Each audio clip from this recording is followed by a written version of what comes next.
కేవీఆర్ ఓం channel ప్రేక్షకులకు నమస్కారాలు చెప్తూ ఫలద్వా పుణ్యానాం మయి కరుణాయావా త్వయి విభో ప్రసన్నే అపి స్వామిన్ భవదమలపాదాబ్జయుగలం కథం పశ్యయం మాం స్థగయతి నమస్సంబ్రహ్మజుషాం నీలింపానాం శ్రేణీర్ని జగ శ్రేణీర్ని జగ నక మణిక్యా మకుటై.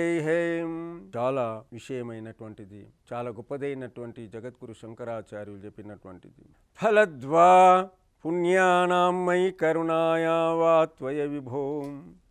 ఋషులు మహారుషులు ఎందరో మీ యొక్క దర్శనం కోసం పాటుపడుతూనే ఉంటారు. మీకోసం విష్ణు బ్రహ్మ లాంటి వాళ్ళందరూ కూడా దేవలోకం అంతే కూడా మీకోసం దర్శనం కోసం ఋషులందరూ కూడా ఎంతో వేచి ఉంటారు. కానీ వీళ్ళందరితో సహా మీ పాద చరణాల యొక్క దర్శనం, పాద యుగళం అన్నటువంటి ఆ రెండు పాదాల యొక్క దర్శనం నాకు ఎప్పుడు లభిస్తుందయ్యా? ఆ స్వామిని ప్రార్థిస్తూ చెప్తున్నారు. సమ బ్రహ్మజుషాం అన్నటువంటి విషయానికి చెప్తూ ఏం చెప్తున్నారంటే, నాకు కావాల్సింది కేవలం మాత్రమే మీరు మాత్రం, మీకు మించినటువంటిది ఏదీ లేదు. అలాగనే మీ యొక్క పాద దర్శనం చేస్తామంటే మీ యొక్క కిరీటంలో ఉన్నటువంటి ఏదైతే నీడ ఉందో ఆ నీడ పడిపోతుంది. దేనిపైన పడుతుంది? నేను మీ యొక్క దర్శనం చేస్తుంటే, ఆ దర్శనం చేయడానికి ప్రయత్నం చేస్తుంటే మీ పాదాల యొక్క చరణాల యొక్క సేవ నేను చేయలేకపోతున్నాను అన్నటువంటి విషయానికి ఇక్కడ కనకమణిక్యా ముకుటం అంటే కిరీటం. ఆ స్వర్ణ కంకణాలతో ఉన్నటువంటి ఏదైతే కిరీటం ఉందో ఆ కిరీటము మీ యొక్క నాకు మీ చరణాల యొక్క ధూళి, మీ చరణాల యొక్క ఏవైతే ఉందో దాని యొక్క దర్శనం చేసుకోలేకపోతున్నాను అన్నటువంటి విషయానికి గొప్పదైనటువంటి విషయం చెప్తున్నారు జగద్గురు శంకరాచార్యుల వారు. మీ యొక్క పాదాలు, మీ యొక్క చరణాలు నా యొక్క హృదయం పైన కలకాలం ఉండాలి. మీ యొక్క చరణాలు నేను ఎప్పటికీ నా యొక్క హృదయం పైనే ఉండాలి. ఇది ప్రతి వారికి కావలసినటువంటిది. ప్రతి శ్లోకంలో చూసుకున్నట్లయితే స్వామివారు ఏదో రకంగా ఆ స్వామివారిని వేడుకుంటూ ప్రార్థన చేసినటువంటి విషయాలు అనేకం కనిపిస్తాయి. అనేకమైనటువంటి విషయాల్లో మనం చూసుకున్నట్లయితే అసలు మనం ఎలాంటి వాళ్ళం అంటే అమాయకులం, ఏమీ తెలియలేనటువంటి వాళ్ళం, ఎలాంటి ఏ విషయం కూడా తెలియలేనటువంటి వాళ్ళం. అలాంటి వారికి మనము స్వామివారి యొక్క పాదాల యొక్క దర్శనం కావాలంటే కేవలం నామస్మరణ మాత్రమే. నామస్మరణం అంటే వారి యొక్క చరణాల యొక్క ధూళి మన పైన పడుతుంది. ఆ యొక్క పరమాత్ముని యొక్క ఆ స్వామివారి యొక్క మన పైన కృపాకటాక్షాలు కలగాలంటే కేవలం మాత్రం మన యొక్క పుణ్యఫలం మాత్రమే ఉంటుంది. ఆ యొక్క పుణ్యఫలం అంటే మనం చేసుకున్నటువంటి కర్మ ఏదైతే ఉంటుందో అది పుణ్యఫలం. అనగా మనం ఏదైతే పుణ్యం అంటే మంచి కార్యక్రమాలు, భగవంతుని కోసం ఏదైతే నిస్వార్థంతో భగవంతుని యొక్క కార్యక్రమాలు ఏవైతే చేస్తుంటామో ఆ పుణ్యం వలన ఆ స్వామివారి యొక్క దయ మన పైన కలుగుతుంది. ఆ స్వామివారి యొక్క కృప వలన మనకు కలుగుతుంది. పుణ్య కార్యక్రమాలు అందామనుకుందాం. పుణ్య కార్యక్రమాలు అంటే ఒక దేవాలయం, అనగా దేవాలయంలో వెళ్ళి ఉదయం పూట అక్కడ మనం శుభ్రం చేసినట్లయితే ఆ దేవాలయంలో మనము సక్రమైనటువంటి ఉదయాన్నే వెళ్ళి ఆ దీపారాధన ఎలా ఉంది, స్వామివారి యొక్క దేవాలయం ఎలా ఉంది, ఎక్కడ చెత్త పడ్డదా, ఎక్కడ ఎలా ఉంది అన్నటువంటి ఉదయమే లేచి అక్కడ చూసి జీవించడమే అది పుణ్య కార్యక్రమం అనుకుందాం. ఆ పుణ్య కార్యక్రమం అంటే ఒక దేవాలయం కడుతున్నారు, శివాలయం ఉంది, శివాలయంలో దీపము లేదు, జ్యోతి లేదు, వెలిగించడం లేదు, మరి సమయానికి నైవేద్యం పెట్టడానికి లేరు. అక్కడ సమయానికి నైవేద్యం పెట్టడానికి మన దగ్గర ఉన్నటువంటి డబ్బులు కానివ్వండి, మన గ్రామంలో ఉన్నటువంటి దేవాలయం ఏదైతుందో దాన్ని రక్షించడం, దాన్ని కాపాడుకోవడం. ఎందుకంటే సాక్షాత్తు శివుడు అక్కడ ఉన్నాడు. ఆ శివుడు అక్కడ ఉన్నాడు కాబట్టి లింగస్వరూపంలో ఉన్నాడు. ఆ దేవాలయాన్ని కాపాడుకోవాలి. ఆ దేవాలయానికి మనం రక్షించుకోవాలి. నాది నా పుణ్యం, నా కర్తవ్యం, నా బాధ్యత అన్నటువంటి విషయం ప్రతివాడు కూడా తెలుసుకోవాలి. ఏదో దేవాలయం గ్రామాలలో ఉంటాయి కానివ్వండి, గ్రామంలో ఉన్నటువంటి వాళ్ళు దాన్ని చూడలేకపోతుంటాం. కానివ్వండి, దీపము కానివ్వండి, మరి నైవేద్యం కానివ్వండి, ఆ స్వామివారికి నిత్యం అక్కడ పెడుతూ ఉండాలి, జ్యోతి వెలుగుతూ ఉండాలి. అది పుణ్య కార్యక్రమం. అలా చేస్తూ ఉండాలి. లేదా అంటే ఒకరు మన దగ్గర వచ్చారనుకోండి, ఏదో ఒక అమ్మాయి పెళ్లి చేయాలి, దానికి కావాల్సినటువంటి డబ్బులు సరిపోవడం లేదు, మనం చాలా గొప్పవాళ్ళము, అలాంటి వారికి మనం సహకారం చేయాలి. అది పుణ్య కార్యక్రమం. అనారోగ్యంతో బాధపడుతున్నాడు, ఆ అనారోగ్యంతో బాధపడినటువంటి వాడు, అతని దగ్గర డబ్బులు లేవు, ఆ డబ్బులు లేనటువంటి వాడికి తగినటువంటి డబ్బులు ఇచ్చి అతనికి సహకారం చేయడం అది పుణ్య కార్యక్రమం. ఒక అమ్మాయికి మనం పెళ్లి చేసి మనం కన్యాదానం చేయడం అది పుణ్య కార్యక్రమం. ఒక వ్యక్తికి ఉండడానికి తినడానికి సరి అయినటువంటి భోజనం లేదు, అలాంటి వాడికి మనం అన్నదానం చేసి వారికి సహకారం చేయడం అది పుణ్య కార్యక్రమం. అనగా దేవాలయంలో మనం వెళ్ళి సరి అయినటువంటి సమయానికి మనం శుభ్రం చేయడము, ఆ స్వామివారికి చూడడం అది పుణ్య కార్యక్రమం. దానివల్ల మనకి అనేకమైనటువంటి లాభాలు వస్తుంటాయి. అనగా లాభాలు అంటే ఎలాంటి లాభాలు? ₹1 మనం ఖర్చు పెడితే ఆ పరమాత్ముడు అన్నటువంటి వాడు శివయ్య మనకు ₹10 ఇస్తాడు. మనం ₹1 ఉన్నాయి, ₹1 మనం అలాగనే దాపెడితే చివరికి ఏమవుతుంది? ఏమీ కాదు. తాను తినడు, ఇతరులకు ఇవ్వడు, దాన ధర్మాలు చేయడు, చివరికి ఎవరి పాలైతే మరో. ధనము తేడెవ్వడు, తల్లి గర్భము నుండి ధనము తేడెవ్వడు, వెళ్ళిపోయేటి నాడు వెంటరాదు, లక్షాధికారైన లవణమన్నమే గాని మింగు బంగారంబు మింగబోడు, విత్తమార్జన చేసి విర్రవీగుటే కానీ కూడబెట్టిన ధనము వెంటరాదు, చివరికి దొంగలకిత్తురో దొరలకు విత్తురో, భూషణ వికాస శ్రీధర్మపుర నివాస దుష్ట సంహార నరసింహ దురిత దూర అన్నటువంటి నరసింహస్వామి అంటే ఆ కవి ఇప్పుడే నాకు జ్ఞాపకం వస్తుందంటే ఎంత గొప్పదైనటువంటిది. అనగా మనం ఏదీ తీసుకురాము ఈ ప్రపంచంలో, ఏదీ నాది కాదు. ఉందా ఏదైనా? అసలు ఏమీ లేదు. నేను వచ్చిన ఏదో తల్లి గర్భం నుంచి అలాగనే వెళ్ళిపోతా. నేను పుట్టాను ఏదో నా యొక్క తల్లి గర్భం నుంచి అలాగనే వెళ్ళిపోతాను. చివరికి నా యొక్క బట్టలపైన కూడా నాకు నమ్మకం ఉండదు. నాకెవరు నేను దహన సంస్కారం చేస్తారో అది కూడా నాకు తెలియదు. అనగా కేవలం మాత్రము ఆ శివయ్య మాత్రమే ఉన్నాడు, ఆ అమ్మ మాత్రమే ఉంది, జగజ్జనని, ఆ జగద్ధాత్రి మాత్రమే ఉంది. కావున ఓ శివయ్య, నీ చేసినటువంటి పుణ్యఫలాల వల్ల నాకు నీ యొక్క కరుణా దయా కటాక్షము నాకైనా చూపేయవయ్యా. నీ పాదయుగ్మాలలు ఏవైతే ఉన్నాయో, నీ యొక్క 2 పాదాలు ఏవైతే ఉన్నాయో నా ఎదపైన ఉండాలయ్యా. నీ కిరీటం వలన నీ యొక్క దర్శనం నాకు జరగడం లేదయ్యా. నీ పాద దర్శనం ద్వారా నేను ఏదైనా చేయగలుగుతానయ్యా. నా యొక్క ఫలము ఏదైతే ఉందో అది కేవలం మాత్రమే నా పుణ్యఫలమై ఉంటుంది అన్నటువంటి విషయాన్ని జగద్గురు శంకరాచార్యుల వారు ఎంత గొప్పగా చెప్పారు. ఎలాంటి ఆపేక్ష లేక, ఎలాంటి కోరిక లేక, కేవలం మాత్రమే నీ యొక్క పాదాలు, నీ యొక్క చరణాలు మాత్రమే నాకు దొరకాలి. ఇది అవసరం లేదండి. చరణ సౌభాగ్యం మనకు దొరికితే మన జీవితం ధన్యమైపోతుంది. అది చెప్పినటువంటి జగద్గురు శంకరాచార్యుల వారు. అలాగనే మనకు అనేకమైనటువంటి ఒక సామాన్యమైనటువంటి వ్యక్తి దేవాలయానికి వెళ్తాడు. ఆ దేవాలయానికి వెళ్ళిన తర్వాత అతడు ఏం చేస్తాడంటే, ఓ పూజారి దేవాలయం అంతా కూడా శుభ్రం చేస్తుంటే ఇంకో వ్యక్తి వెళ్ళి కూడా అక్కడ శుభ్రం చేయడానికి వెళితే చేయనియరు. అంటే శివలింగానికి శుభ్రం చేస్తుంటే చేయనియరు. లేలే నువ్వు చేయవద్దయా అని అంటారు. కానివ్వండి, ఆ భక్తుడు ఏం చేస్తాడంటే తన యొక్క నాలుక ద్వారా ఆ శివాలయాన్ని అంతే కూడా శుభ్రం చేస్తారు. ఆ శివయ్య ప్రత్యక్షమైపోతాడు. ఎందువలన ప్రత్యక్షమైపోతాడు అనగా తన యొక్క జివ్వ ద్వారా ఆ దేవాలయం అంతా కూడా శుభ్రం చేశాడు. అదే చూడండి, మనం సాక్షాత్తు నమస్కారం చేస్తుంటాం శివయ్యకు. అక్కడ శివయ్య మన దగ్గర వచ్చి సాక్షాత్తు దర్శనం ఇస్తాడు. ఏదో ఒక రూపంలో మనకు వచ్చేసి దర్శనం ఇస్తాడు. దాని యొక్క కారణం ఏంటిది? మనం చేసినటువంటి శ్రమ, మనం చేసినటువంటి అయితే కర్మ అయితే ఉందో ఆ కర్మ వలనే ఆ శివ మనకు దర్శనం ఇస్తాడు.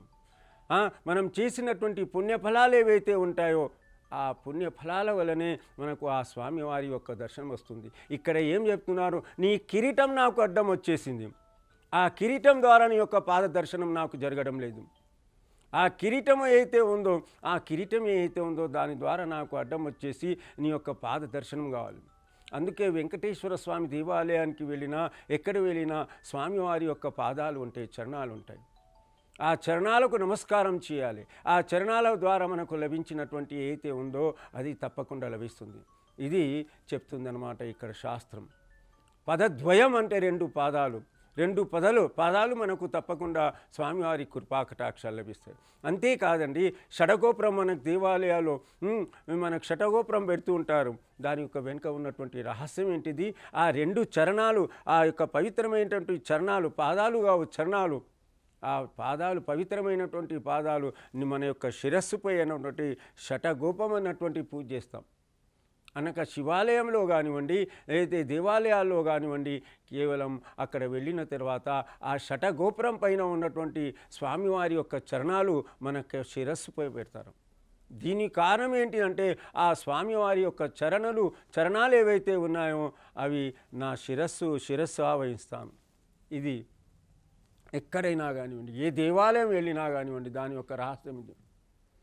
అంటే ఆ స్వామి సాక్షాత్ యొక్క కృపా కటాక్షణలు తప్పకుండా మనపై ఉన్నాయన్నటువంటి విషయాన్ని తెలుపుతారు. తీర్థం అనంతరం మనం ఎక్కడ వెళ్ళినా కానివ్వండి, శివాలయంకి వెళ్ళినా కానివ్వండి, అమ్మవారి దేవాలయానికి వెళ్ళినా కానివ్వండి, ఆ షటగోపురం పైన, ఆ గోపురం పైన ఉన్నటువంటి ఆ చరణాలను మనం చూడండి. ఏ కార్యక్రమాలు అభిషేకం చేసినా కానివ్వండి, ఆ చరణాలకి చేస్తారు. పవిత్రమైనటువంటి చరణాల ద్వారా మన సక్రమమైనటువంటి జీవితాలు సాగుతాయి అన్నటువంటి విషయాన్ని అతను ఆ పరమాత్ముడు ఏం చేస్తాడు? ఆ చరణాలు నమ్ముకున్నటువంటి వారికి శిరస వహించి వారి యొక్క దయను చూపి తప్పకుండా దర్శనమిస్తాడు.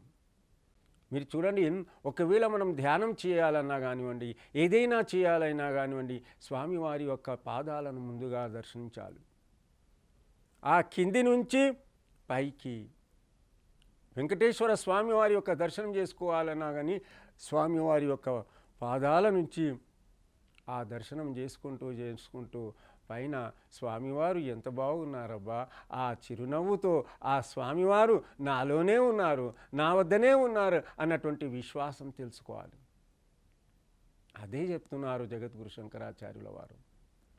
అనగా ఎంత దివ్యమైనటువంటి భవ్యమైనటువంటి విషయం. ఒక్కొక్క విషయాన్ని తెలుసుకుంటే ఎంత గొప్పదైనటువంటి విషయాన్ని చెప్పారు జగద్గురు శంకరాచార్యుల వారు. నీ యొక్క పాదద్వయం అయితే ఉండే 2 పాదాలు నా యొక్క ఎదపై రావాలి. నిన్ను నేను ఎల్లకాలం స్మరిస్తూ ఉండాలి. అప్పుడే నా పైన దయ వస్తుంది. అందుకే మనకు అది ఉదాహరణ మాత్రమే. ఏది ఉదాహరణ? కేవలం మనం దేవాలయాలకు వెళ్ళినప్పుడు ఏవైతే మన పైన చరణాలు, స్వామివారి యొక్క చరణాలు పెడతారో అది కలకాలం నా వెంబడి ఉన్నాయన్నటువంటి విశ్వాసం రావాలి ప్రతి వ్యక్తికి కూడా. ప్రపంచంలో ఏ దేవాలయానికి వెళ్ళిన తర్వాత ఆ స్వామివారి యొక్క చరణాలు నా పైన ఉన్నాయి, నా శిరస్సు పైన ఉన్నాయి, కావున నేను మంచి కార్యక్రమాలు చేస్తాను అన్నటువంటి విశ్వాసం రావాలి. నేను మంచి కార్యక్రమాలకు దారితీస్తానన్నటువంటి స్వామివారి యొక్క కృప నా పైన కలుగుతుంది, వారి యొక్క కరుణ నా పైన కలుగుతుంది, వారి యొక్క దయ నా పైన కలుగుతుంది అన్నటువంటి పూర్తి విశ్వాసం రావాలి. అప్పుడే మానవుని యొక్క జీవన వికాసం అవుతుంది. ఇది జగద్గురు శంకరాచార్యుల వారు అనుభవించి చెప్పినటువంటి ప్రతిదీ కూడా ఏ మహాపురుషుడైనా కానీ, ఏ అవతారమైనా కానివ్వండి, వారు అనుభవించే ఈ యొక్క భక్తులకు చెప్పడానికి సిద్ధమవుతారు. రాముల వారు అనుభవించి చేశారు కాబట్టి మనం రామాయణం కీర్తిస్తున్నాము, చదువుతున్నాము, పారాయణం చేస్తున్నాము, ఎన్నో మనం చూస్తున్నాము వారి యొక్క చరిత్ర. అలాగనే కృష్ణుని యొక్క చరిత్రను వారు అనుభవించి చెప్పారు, అనుభవించి చూశారు. సిసలైనటువంటి రాజకీయ నాయకుడు అంటే కేవలం మాత్రమే కృష్ణుడు మాత్రమే. అందుకే కృష్ణం వందే జగద్గురు అంటాం. అలాగనే శివయ్య కూడా అంతే, జగద్గురు శంకరాచార్యుల వారు కూడా అంతే. వారు అనుభవించి చెప్పినటువంటి పవిత్రమైనటువంటి కాదు, ఇది అమృత భండారం.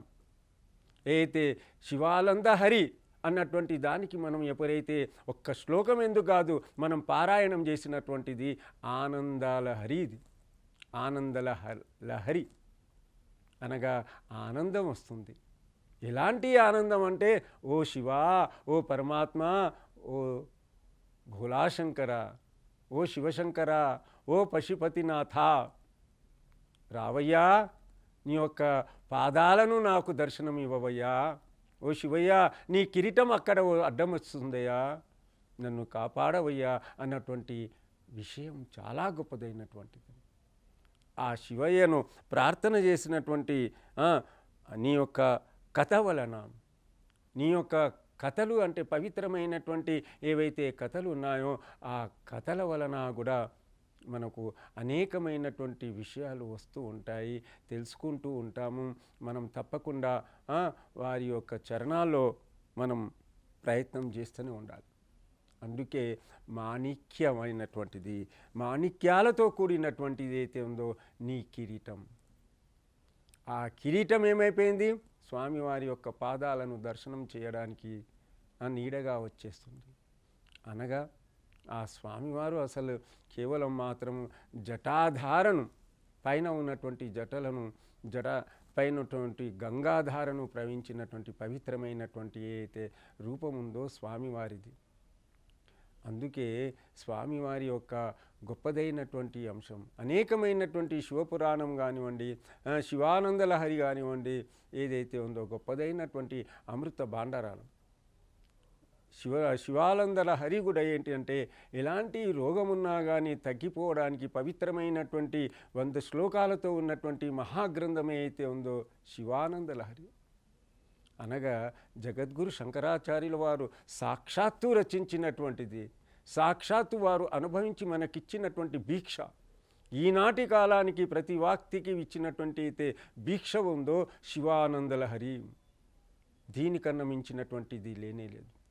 ఆ శివయ్యను మాటి మాటికి పశుపతినాథ, పశుపతినాథ అన్నటువంటి విషయం, ఆ పశువులకు నాథుడైనటువంటి వాడు. మనం కూడా ఏంటిది, ఆ మానవ రూపంలో ఉన్నటువంటి ఒక రకమైనటువంటి ఒక పశువులుగా మనం జీవిస్తున్నాము. ఓ నాథ, దీనాతి దీన బంధువా అన్నటువంటి విషయానికి, నా ఫలాలకు, నా యొక్క చేసినటువంటి పుణ్యానికి ఫలాన్ని ఇచ్చినటువంటి వాడవు కేవలం మాత్రమే నీవే అన్నటువంటి విషయాన్ని చెప్పినటువంటి త్వయీ నీవే విభో ఓ శివ అన్నటువంటి ఎలాంటి శ్రేణి అయినటువంటి దానికి, గొప్పదైనటువంటి శ్రేణి అయితే, కక్ష తరగతి అయితే ఉందో, ఉన్నతమైనటువంటి పదవికి ఇవ్వడానికి సిద్ధంగా ఉన్నటువంటి వాడు కేవలం మాత్రమే శివయ్య. అలాంటి విషయాలను చెప్పడానికి ప్రయత్నం చేస్తున్నటువంటిది మనం తప్పకుండా ఈ యొక్క విషయాలను తెలుసుకున్నటువంటి బాధ్యత మన పైన ఉందన్నమాట. అది మనకు స్వామివారు చెప్తున్నారన్నమాట. ప్రసన్నుడవు కావడానికి మీరు ప్రసన్నులై నాకు వరాలను ఇస్తారు. వారికి వరాలు ఎందుకండి? జగద్గురు శంకరాచార్యులు అంటే సాక్షాత్తు దక్షిణామూర్తి అవతారం. అసలు వారికి ఎలాంటి వరాలు అవసరం లేదు. దక్షిణామూర్తి స్వరూపం అంటే సాక్షాత్తు శివుడే. కానివ్వండి, మనలాంటి వాళ్ళకు మాత్రం కావాలి ఇవి. అంటే నేటి సమాజానికి కావాల్సింది అంటే, మీ యొక్క శ్లోకాన్ని, మీ యొక్క చరిత్రను నేను పారాయణం చేస్తే తప్పకుండా ఏంటిది వరము కావాలి, తప్పకుండా నా మంచి ఉద్యోగం కావాలి, మంచి భార్యామణి దొరకాలి, మంచి ఉద్యోగంతో నేను గొప్ప కుటుంబాన్ని పోషించాలి. ఇలాంటి వరాలు పొందినటువంటి వాళ్ళు లేరా? అనేకమైనటువంటి వాళ్ళు వరాలు పొందినటువంటి వాళ్ళు. అలాగనే మనకు ఎలాంటి భస్మాసురుడు కానీ, అలా కాలంలో పురాణాల్లో అనేకమైనటువంటి కథలు ఉన్నాయి. ఆ కథల ద్వారా అనేకమైనటువంటి ఋషులందరూ కూడా వారు అనుభవించి చెప్పినటువంటి ఏవైతే ఉన్నాయో అది మన యొక్క భారతీయ సంస్కృతికి ఇదే శివానందలహరి. అందుకే జగద్గురు శంకరాచార్యుల వారు కాదు, ఈనాడు ఉన్నటువంటి అనేకమైనటువంటి శంకరాచార్యులు ఉండొచ్చు, లేదంటే స్వాములు ఉండొచ్చు, వారు అడిగింది ఏమీ లేదు. వారు చేస్తారు కేవలం ప్రభు కోసం చేస్తారు, పరమాత్మ కోసం చేస్తారు. కానీ వాళ్ళు చేసింది ఎవరి కోసం?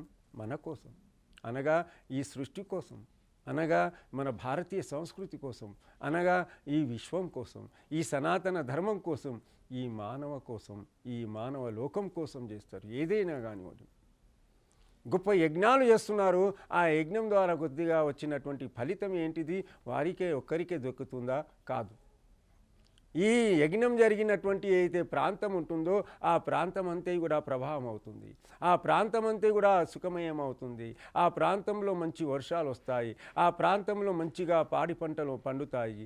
ఆ ప్రాంతంలో చాలా సువాసనతో ఉండినటువంటి ప్రాంతం ఏర్పడుతుంది. ఎందువలన? ఒక్కరు చేస్తారు గొప్పగా యజ్ఞాలు. ఆ యజ్ఞాల వలన గొప్ప ప్రయోజనాలు జరుగుతాయి. అలాగనే మొన్నటి వరకు శివపురాణం అన్నటువంటి కాలక్షేపం జరిగింది. అనగా దీని యొక్క ప్రయోజనం ఏంటిది? ఆ శివపురాణం వినడానికి ఒక్కరే విన్నారా? కాదు, కొంతమంది వేల లక్షల మంది ఆ యొక్క శివపురాణం వినడానికి బయలుదేరుతూ ఉంటారు. మధ్యప్రదేశ్కి సంబంధించినటువంటి మహా ఋషి చెప్పొచ్చు. అలాంటి వారి యొక్క శివపురాణం వినడానికి ఈనాడు లక్షలాది మంది బయలుదేరి ఆ యొక్క పురాణంలో ఉన్నటువంటి జ్ఞానాన్ని తెలుసుకోవడానికి ప్రయత్నం చేస్తున్నారు. జ్ఞానమే కాదండి, వారు ఇచ్చినటువంటి దివ్యమైనటువంటి అనుభవించినటువంటి చెప్పినటువంటి మహామంత్రం ఏదైతే ఉందో, శ్రీ శివాయ నమస్తుభ్యం, శ్రీ శివాయ నమస్తుభ్యం అన్నటువంటి శ్రీ అన్నటువంటి దానికి అమ్మా జగన్మాత, శివాయ అంటే శివుడు, మీకిద్దరికీ నమస్కారాలు అన్నటువంటి విషయానికి చెప్తున్నాం. శ్రీ శివాయ నమస్తుభ్యం, ఓం నమ శివాయ అన్నటువంటి మహామంత్రం. తో ఏం చేయమంటున్నారు? ఒక్క చెంబెడు నీళ్లు ఆ శివయ్యకు అర్పిస్తే చాలు, ఆయన సంతోషపడిపోతారు. ఒక్క చెంబెడు నీళ్ళు ఇస్తే అనేక రోగాలు నయమైపోతాయట. ఆ ఒక్క చెంబెడు నీళ్లు ఆ స్వామివారికి అర్పిస్తే ఏమవుతుంది? తాను కోరుకున్నటువంటి ఉద్యోగాలు ఏవైతే రానటువంటి వారికి ఉద్యోగాలు వస్తున్నాయట. ఆ శివయ్యకు ఒక చెంబెడు నీళ్లు ఇస్తే చూడండి, ఆ శివయ్య దగ్గర నుంచి ఇచ్చినటువంటి ఆ గంగాజలమే శివయ్య యొక్క ఆ లింగం పైన సమర్పించి ఆ శివయ్యకు మొరబెట్టుకుంటే ఆ శివయ్య మనకు అడిగినటువంటి విషయాలు మనకి ఇవ్వడానికి సిద్ధంగా ఉన్నాడు. ఒక్కసారి మీరు ప్రయత్నం చేయండి ఆ శివయ్యకు శ్రీ శివాయ నమస్తుభ్యం అంటూ. ఒక్కసారి మీరు ప్రయత్నం చేయండి ఓం నమ శివాయ అంటూ ఆ స్వామికి ఆ పవిత్రమైనటువంటి జలముతో అభిషేకం చేయండి. చేసి చూడండి, తప్పకుండా తగినటువంటి ఫలితాలు ఇవ్వడానికి సిద్ధంగా ఉన్నాడు ఆ శివయ్య. అందుకే భోలా శంకరుడు అంటాడు. ఏది అడిగినా కానివ్వండి అది ఇవ్వడానికి సిద్ధంగా ఉన్నటువంటి వాడు ఆ శివయ్య. ఏదైనా అడగండి మీరు, తప్పకుండా ఇస్తాడు. ఆకారము లేదు, నిరాకారమైనటువంటి స్వరూపం ఆ శివయ్య. అణువున ఉన్నాడు శివయ్య. కంకర్ మే హే శంకర్ అనగా ప్రతి అణువులో ఉన్నాడు ఆ శివయ్య. ప్రతి ఒక్క ఏంటిది రౌతులో ఉన్నాడు ఆ శివయ్య. ఆ శివయ్యను కేవలం మాత్రమే జలముతో అభిషేకం చేస్తే తృప్తి పడిపోతాడు. పడలేదా? మనం చదవలేదా? భక్త కన్నప్ప కానివ్వండి, ఒక ఏనుగు కానివ్వండి, ఆ శివుని అంటే శ్రీమన్నారాయణుని ఆ యొక్క కమల పుష్పాన్ని తీసుకొని తన యొక్క తొండంతో ప్రార్థన చేస్తుంటే ఆ శ్రీమన్నారాయణుడు వచ్చేసి ఆ యొక్క ఆ గజాన్ని కాపాడలేదా? కాపాడింది. అనగా చెప్పే మొర ఏంటి అంటే ఆ శివయ్యను జ్ఞాపకం చేయండి, ఆ శివయ్యను ప్రార్థన చేయండి. ఒక్క జలం అనగా ఒక చెంబేడు జలంతో పవిత్రమైనటువంటి జలంను ఆ శివయ్యకు అభిషేకం చేయండి. ఆ శివయ్య తప్పకుండా మనకు కాపాడుతాడు. అందుకే జగద్గురు శంకరాచార్యుల వారు మీ పాదపద్మాలకు నా హృదయం పైన నింపుకుంటాను. ఏ ఒక్క కిరీటం అయితే వస్తుందో అడ్డం నీడగా దాన్ని తీసివేసి నాకు మీ చరణాల యొక్క ధూళి, మీ యొక్క చరణాల యొక్క దర్శనం నాకు ఇవ్వయ్యా ఓ శివయ్య అంటూ ప్రార్థన చేసినటువంటి శ్లోకంతో స్వస్తి.